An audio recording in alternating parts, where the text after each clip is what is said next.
All right, here we go. Welcome to our first episode of the All Bark No Bite podcast. I'm Nate, joined by my co-host as always, Dylan Frenzy. What's up, boys? Here we go. Now, I think we should just dive headfirst right into this. Recap of last night, Sydney, Australia, UFC 312. What's our initial thoughts coming out of the night?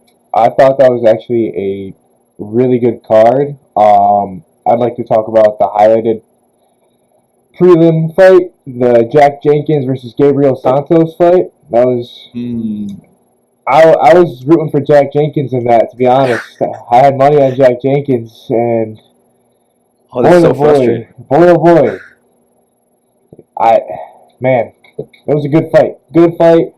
I enjoyed watching it, even though he didn't win. It was a great fight to watch. Gabriel Santos went out and did what he needed to do. He went into someone else's hometown and honestly put on a good beating for Jack Jenkins. Yeah, I do think he definitely dominated him second, third round. Mm-hmm. First round was a bit iffy. He should have gotten finished in that first round. Yep. I think if Jenkins had any practice in his finishing skills, then he definitely would have capitalized on that. But I don't know, man. Peppermint patty punches right there. Yeah, that head kick was nice. It was great. I think he got a little caught up in the hype. I mean, we've seen him finish people. We've seen him do some damage to people and work to people with his last couple of outings. But, I think with that level of a card in Australia, kind of got to him. That's my own opinion, but it was a good fight nonetheless. Why don't we just go cover the whole card? Jake Matthews versus Francisco Prado. That was a great fight. I enjoyed watching that. Francisco Prado is actually the youngest fighter on that card. He's at 22 years old. And he did a good first round, but I feel like Jake Matthews, being the vet that he is, did what he needed to do. He was catching him inside with a dirty boxing, which honestly I thought Francisco was going to have a better upper hand with. But, Jake Matthews, being the vet that he is, he showed that he could get it done. And it was a great back and forth battle that obviously went to the Aussie. So that was a great fight to watch. Yeah, I definitely agree with that. I definitely think Jake Matthews definitely just creative, crafty, really got out of those hard, gritty decisions. Really bit down on his mouthpiece and just grinded it out. Not exactly, I guess, the most talented, best slugger there is in the world, but he grinded his way out of every position that he found himself in. He made Francisco work harder than he needed to, in my opinion. For sure, yeah, I definitely agree with that. I guess moving up to the draw of the card. I'm not even mad about this. I'm not even mad at that. Every judge gave the first round a 10-8 to Jimmy Crute, and there are so little 10-8s within the UFC that it's almost like shocking to see. It's like, damn, like that was really worth a 10-8. But I mean, I could see it. It was a really good fight, though. It was a really good fight. Jimmy Crute, just stood there and slugged, and Rodolfo coming off of another draw, or almost. Yeah, didn't they say his last fight was a draw too? I don't know. I believe. But I might have misheard the commentating on that. But Rodolfo sitting in there slugging with Jimmy Crute, who I would not want to slug with personally. But that being said, that was a great fight to watch as a fan. That was a great fight. Just sitting there watching two light heavyweights go to town on each other. That was a great fight. Oh yeah. So moving on, Justin Tafa versus Tauson Teixeira. What a fight! Yeah. 6'6", 6'7" dude versus Justin Tafa. And I love Justin Tafa. He's always game. He's always ready to fight. He's got a 50-50 record, but he's always in there with each one of his fights until he's not. Tauson Teixeira, man, what a way to enter the UFC. What a way to just stamp your name. Right? Because was that his debut fight? Yeah, that was his debut fight. What a way. 6'7". I can't get over that. 6'7" heavyweight. He moved very well. He went in for if I'm correct, moving for a double leg takedown. Then it was either a double or a single. Just ran him back to the fence, stood him up, and elbowed out of the exchange, and then broke Justin Tafa's nose and shut him down with that. Yeah, and he moves a lot like not saying he's like Cyril Gane, but his fluidity moves like Cyril a lot, which is what the heavyweight division needs now. He's doing pretty good.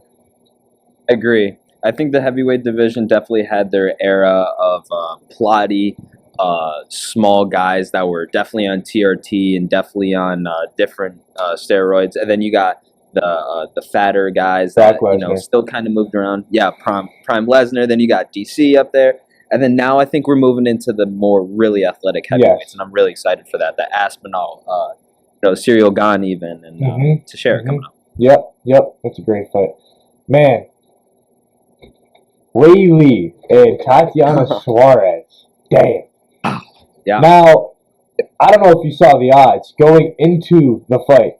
Before the fight even started, Tatiana Suarez was a minus 400 favorite, which against Zhang Wei Li. Now, me personally, I had my money on Tatiana Suarez. I'm like, if there's anyone that could beat Wei Li, it's going to be her. We obviously know how that went. First round, though, not much to answer for the ground game. I think she kind of gassed herself out, though. I think she used a lot of that nervous energy in the first round and just wasted it. And going into the second and obviously the third round, you see that took a toll on her. And championship rounds turned into just Wei Li's playhouse. So Yeah, for sure. I think I don't know. I really had Tatiana winning that in my mind. I saw Wei Li UFC 300. She looked good. Don't get me wrong. She didn't look fantastic or as great as I thought she did on her come up. Now she hasn't fought in like a year and a fucking half, and I don't think she will for another year and a fucking half. yeah. But Yeah. I think it was.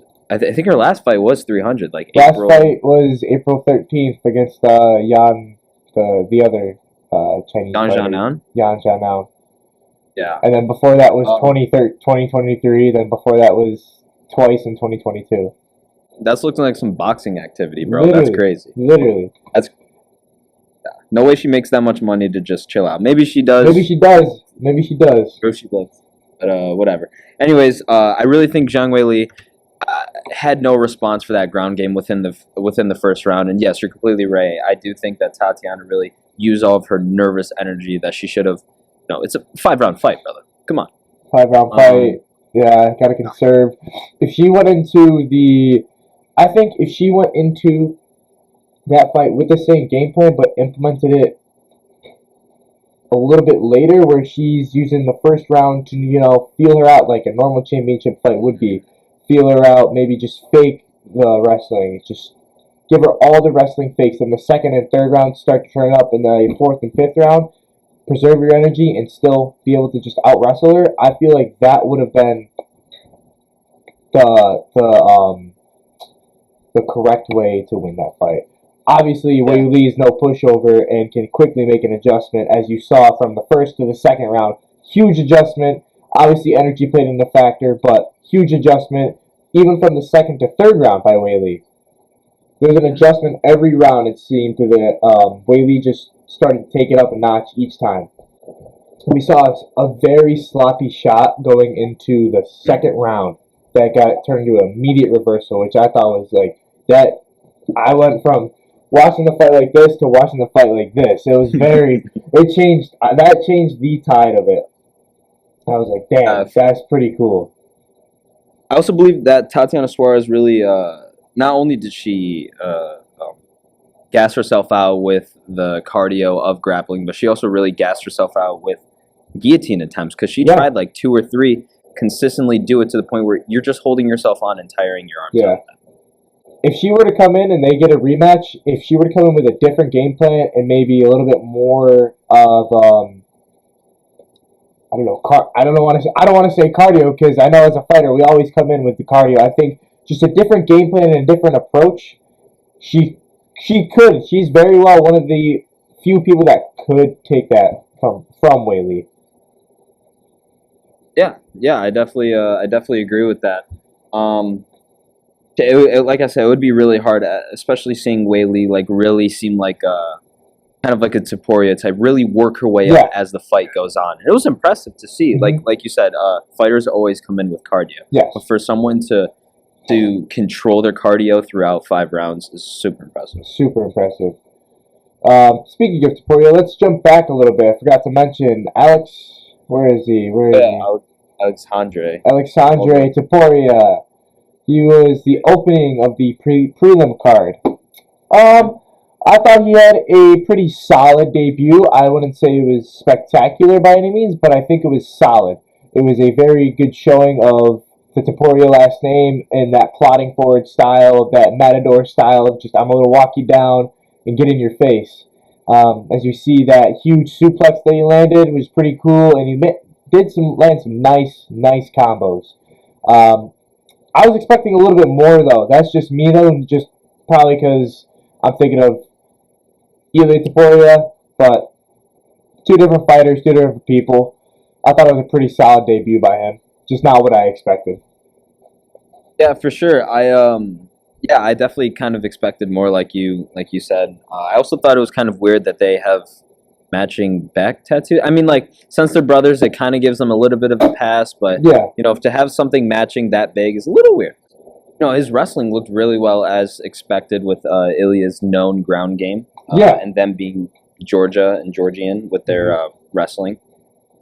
Like you said, that suplex was really nice, but I think that I expected a lot more on the feet. Like his hands look nice, but they just didn't look as crisp and as flowy. I think he was looking for a knockout rather than just going with the fight. I think he wanted to make a name for himself. I mean, he already has the name.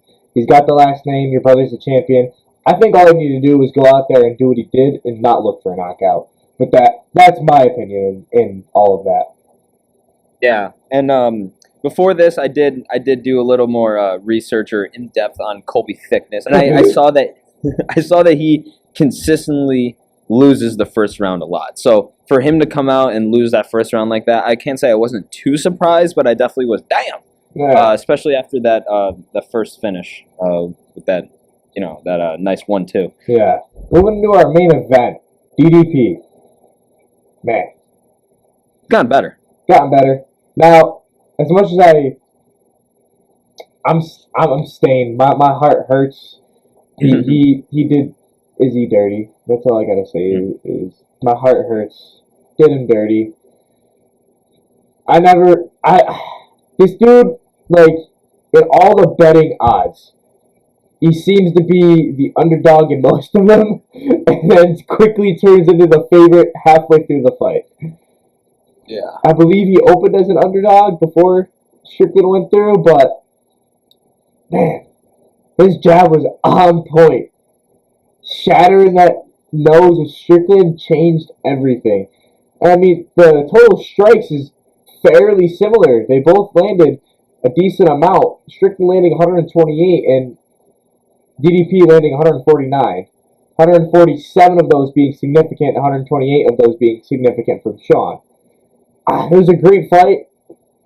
I don't know what's next for DDP. There's a mention of Alex Pereira at 205, which I think is a dumb decision for DDP. I think there's a lot more people at middleweight for DDP to fight. Like, we were to talk about... Hamzat was promised by Dana White to be given that shot. I did see that. If we're talking about, he just beat Sean Strickland. I mean, Nasruddin with his win over Izzy is now number 2. You got Hamzat at number 3, which is already promised the title fight. Izzy, I think, needs to retire, unfortunately. Mm-hmm. But sleeper in that division, Kyle Borralho at number 6. I love that boy. That boy can do some damage. He can. That fight versus Jared Cannonier was a very good fight, and controversial early stoppage, but I think it would have gone finished the same way, just minutes later anyway. Forward is, I think Hamzat beats DDP. I really do. I think Hamzat's wrestling is so offensive and so aggressive. Yeah. And I think DDP's is almost the exact same way, but just not as good. Just not as aggressive. So he has good. I say that every time against every single fighter that DDP has fought. I'm like, nah, he's gonna lose this fight. Gonna lose this fight. Darren Till pieced that boy up on the feet. What happened? Submission. Robert Whitaker, TKO. Derek Brunson, TKO. Easy, submission. Sean Strickland, decision. Sean Strickland again, decision. Every time you bet against this man, he pulls off the upset. And it doesn't piss me off, but it's just like, bro, I can't pick between him winning or losing anymore. It's like, I'm gonna let whatever happens at this rate. I definitely learned your lesson with that one. You know, I'll poke the bear. You poke the bear? Give me Hamzat. Give me fucking Hamzat, man. Give me Hamzat beating him. And then I don't know who I have. Nasruddin Imavov versus Hamzat. I don't know. That'd be a good one. That'd be a really good one. I think. I think it'd probably be a lot closer than people would think. Honestly. Oh yeah, for sure. No, yeah. I mean, Imavov's striking has gotten decently better, and his wrestling is always there. So I think that'd be a bit closer than most people think. Yeah, I definitely agree with that. What would be next for Strickland though? In my opinion, what would be next for him? Anthony Hernandez versus Kyle Brahalio. Sean Strickland gets the winner. Okay. Because Anthony Hernandez just beat Brendan Allen. I actually don't mind that. I actually do like that. No, I don't mind that at all. Because he's number one. There's no one really that he needs to risk his number for. He's number one at this rate. I'm looking at who's up and coming. Anthony Hernandez just beat Brendan Allen, and they're supposed to have a rematch coming up, but that's if Brendan Allen can get through a camp without getting injured. So, Anthony Hernandez versus Kyle Brahalio. I think Kyle Brahalio takes that, and he should fight Sean Strickland. What's your initial thoughts with DC and Chael being the new coaches? Do you like it? I personally like it. I saw that, and I kind of giggled at my phone. I was like, oh, this is going to be a good season. Solely because we know how Chael Sonnen is, and we know how DC is. Yes, bro. I mean, if you rewatch the Chael Sonnen versus Wanderlei Silva? Yes, Wanderlei Silva. That squaring up in the middle of the fucking PI. Oh, yeah. If I'm me personally growing up watching the UFC, I would love a Chael Sonnen and a DC just because it's going to be a little bit more professional and it's still going to be hilarious. I think Chael Sonnen's just going to talk shit like he does. It's just going to be funny. It's going to be funny. DC's retired. He's going to have a fun time with it. I think it's just going to be solely about the sport and nothing else. I love them both so much. I love the good guy, bad guy. I love the chemistry that they have together. Of course, I watch Chael Sonnen's YouTube channel. Of course. I spawn camp that. He uploads like 5 videos a day. He's like 20 feet behind the camera in his room. Sits there, man spreading in front of the camera. And he throws his leg over every once in a while. Yeah.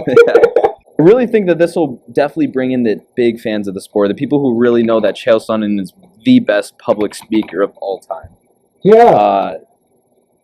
Chael's hilarious, and they also have talked about which fighters they're going to bring in for their camp. So the pro fighter that Chael is going to bring in is Colby Covington. Now that's expected. Both two wrestlers.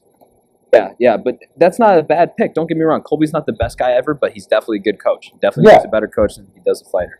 And what I've heard just being around the sport, Colby Covington is more genuine human being than he is a fighter. Like, his act is his act. Like, besides that, you get rid of his act. We all know that shit's an act. We all know that's not Colby Covington. We all know he puts it on just because he was going to get cut. He needed something to make money. Besides that, he's a great fighter and a great person, from what I've heard, but DC said that he's going to bring in Michael Chiesa as a contender for help in with their camp. It's a good pull. Very good pull. Yeah, good pull. Good pull. It doesn't seem like he has a fight coming up yet, so he seems like a good coach to try and go in with. Let's move on. What is your thoughts on Carlos Pratas? What is your thoughts? That's my boy. 170. That's my boy. That's my boy. I mean, if we're gonna,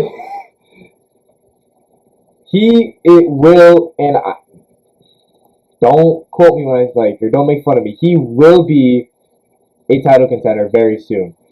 I mean, he's ranked number 13th right now. Like, Yeah.